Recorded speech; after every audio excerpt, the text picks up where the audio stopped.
fellow friends around the world. My name is KAZU. I welcome you all to come and visit my page. And I hope you enjoy all my posts, pictures, and video clips.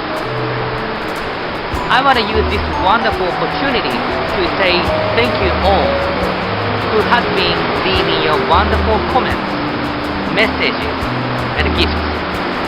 And I hope I will hear from you again. I also want to say thank you for choosing to view this video clip.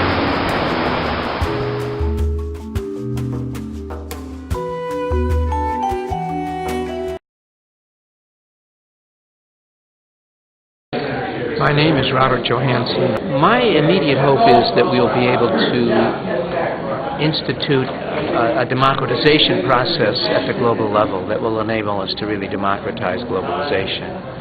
And I think the best way to do that is through some sort of worldwide parliamentary forum that would invite people who are already elected to the parliaments, national parliaments and congresses of nation states to interact together to solve global problems.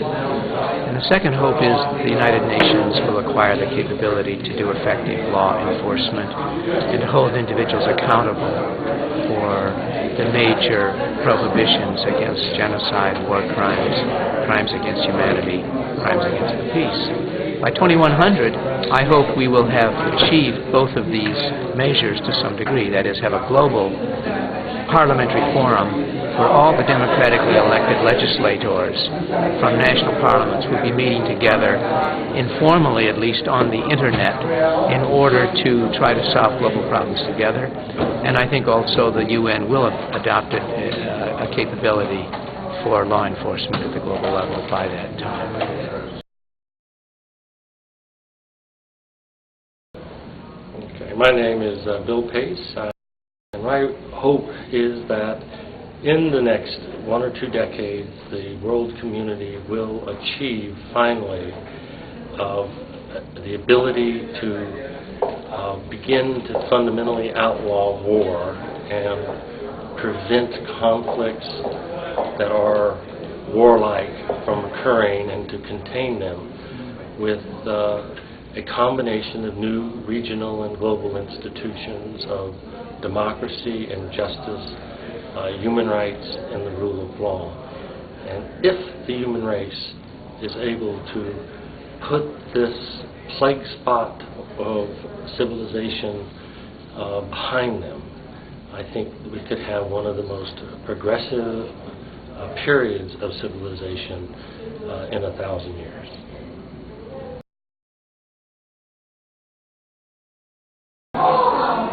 Well, KAZU, thank you very much for being here. My name is Daley, but I'm here today with you to talk about something a little different. As you know, this is the first ever Southern California meeting of this new organization, Citizens for Global Solutions, which resulted from a merger of the Campaign for UN Reform and the World Federalist Association. And my concern and hope is that this new organization will really serve as the vehicle for what I see as the twin ideas that the World Federalist Association was about for a good 50 years. It was founded in the late 1940s by people like Albert Einstein and Robert Maynard Hutchins and H.G. Wells and my former boss, Alan Cranston. And they were about a very specific and large idea, a twin idea, two halves of a twin idea. One, the notion that it's within the power of the human imagination to abolish war itself. That someday war can become not just inconceivable, like it is between Germany and France today, but literally impossible, like it is between California and Nevada today. That someday the whole world can exist under a framework like that, what we call enduring world peace through enforceable world law. And the vehicle for that is something like a democratic world federation, or a federal republic of Earth, or United States of the world. I happen to be a science fiction fan, and often, literature and stories that are set 100 years down the road, that's who they work for. There's a nice Outer Limits episode with Martin Sheen when he was very young, and he has a nice arm patch that says United Earth. He doesn't work for the United States, he works for the United Earth. And I simply want there to be some kind of advocacy organization that says, no matter how distant that dream might be, that is our goal. That is what we see as the destiny of humankind. And it's accompanied, Kaz, by a real intangible ideal element as well. And that is simply the proposition that our human identity is our most basic identity. It transcends our national identity. Our global citizenship is more important than our national citizenship in the 21st century.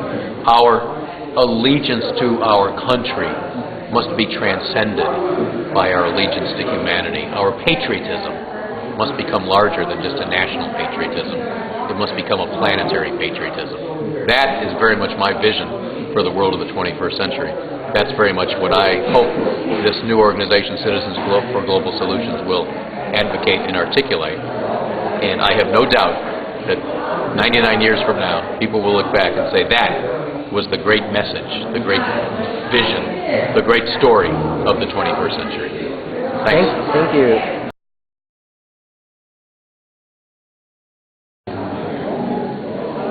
I am Ted R. Leutzinger. I lived in Southern California for 55 years, and most of that time I've been active in world peace activities with the United Nations Association, the World Federalist Association, and more recently the International Criminal Court Alliance, as well as the Presbyterian Peacemakers. To me, the prospects for humankind are wonderful if they will just be sensible and realistic about what it takes to achieve this. It's entirely possible. We have made all these problems in the world. We have the ability to solve the problems too. But it's a matter of being sensible, getting together, figuring out what is best, and doing it. It won't be done by itself. We can't rely on someone else doing it. It's a matter of getting together, talking about things, deciding what we want, what we need, and the best way to achieve them. And that way, networking with other people and organizations, we can have peace, justice, and human progress.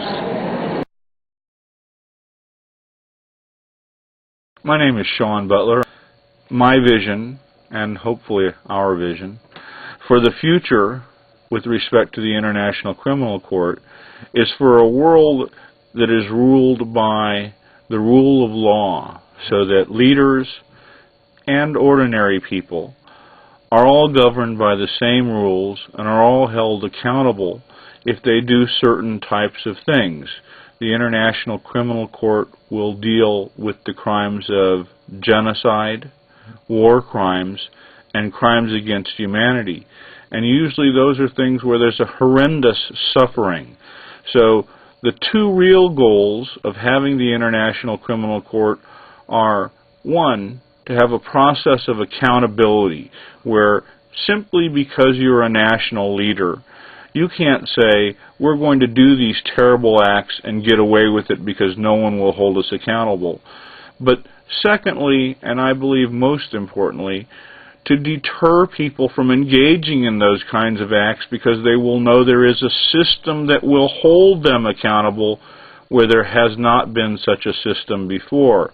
So what's important to us is to promote accountability through legal processes rather than vigilantism or rather through military use, but instead to have people surrendered to the court and face a judicial process to determine their guilt and then have the consequences of that, which include incarceration, but not the death penalty.